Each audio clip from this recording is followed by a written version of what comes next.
Hi, you're watching Marissa from CT Weekly Wrap Up. Every week on a Friday, I'm going to be wrapping up the travel industry week and informing you of what is going on. There is a lot going on. So first I want to start off with Australia has now extended its restrictions on cruise ships and bans for all overseas or international arrivals until December the 17th. Obviously global tourism has suffered a lot worldwide, and since March we've actually, globally we've lost $320 billion, and that's just in 5 months.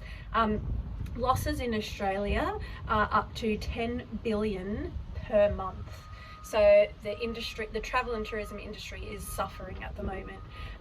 Obviously Scott Morrison, or ScoMo, in Parliament wants to look at borders reopening and hoping the economy can be whole again by Christmas. Let's see what happens there. Some interesting news that you might not know is international arrivals have got caps. So in Sydney, they're only allowing 350 people in per day. 525 people are allowed into Perth per week. 500 into Brisbane per week, and considering we've still got more than 100,000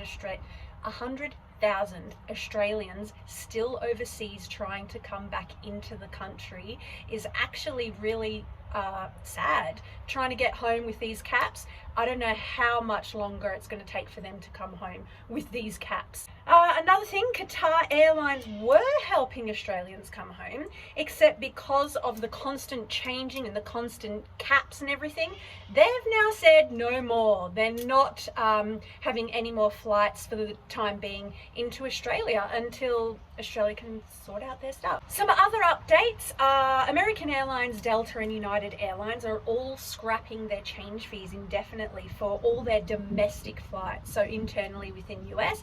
Hopefully other airlines follow. They understand that during this climate, people are having to change flights and change dates because of restrictions. So good on them. We hope Australian Airlines get on board.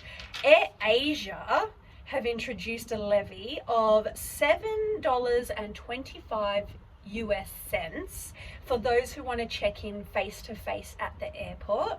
They're trying to encourage people to either check in online, on mobile apps, or at the kiosks at the airports. They don't want face-to-face contact, and they're hoping that that's going to reduce risks with COVID transmissions. Unfortunately, Queensland have cancelled schoolies. So they're sending out letters to accommodation providers in Queensland and to the schools saying that they are not allowed to take on schoolies. They're encouraging small groups to catch up and celebrate the end of Year 12. I really feel sorry for those Year 12 people this year. They've gone through a hell of a lot. Some other good news is the GAN is back and had his first journey last Sunday from Adelaide to Darwin. They've got a new Journey Safe program, which includes extra measures to ensure customer and crew safety. Examples are temperature checks. All the gold single cabins have been removed, and now guests will have their private ensuite. They'll have a private ensuite each, and they've been allocated meal times and times for lounge area access. So that is exciting though. Adelaide to Darwin, as soon as Victoria can open up their borders again, then hopefully we can jump on the GAN. That's something I've always wanted to do. And lastly, because it wouldn't be news without a wrap up of how the Aussie dollar's going, well, Australia, one Australian dollar is getting 55 pence, and one Australian dollar will get you 73 US cents. So there's the wrap up. Tune in next Friday and I'll give you some more travel industry updates. Speak to you then.